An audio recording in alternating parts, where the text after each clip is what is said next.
या क्षणाची मोठी बातमी महाराष्ट्र बंद विरोधात मुंबई हायकोर्टामध्ये सुनावणी सुरू आहे। बंदची हाक कुणीही देऊ शकत नाही असं हायकोर्टाचं म्हणणं आहे। तसं कुणी करत असेल तर कारवाई करावी असं सुद्धा कोर्टाने म्हटलेलं आहे। थोड्याच वेळात हायकोर्ट लेखी आदेश सुद्धा या संदर्भात देणार आहे।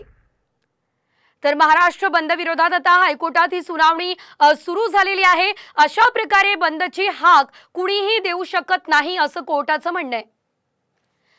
या संदर्भात सविस्तर माहिती घेऊयात आमचे प्रतिनिधी सचिन गाडी यांच्याकडून। सचिन, नेमकं कोर्टाचं काय म्हणणं आहे, सविस्तर माहिती।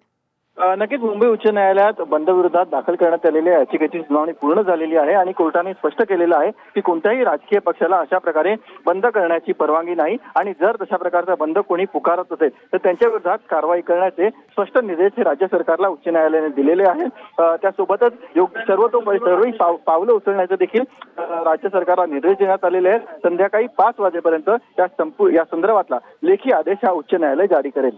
निश्चितच धन्यवाद सचिन, दिलेल्या सर्व सविस्तर माहितीसाठी।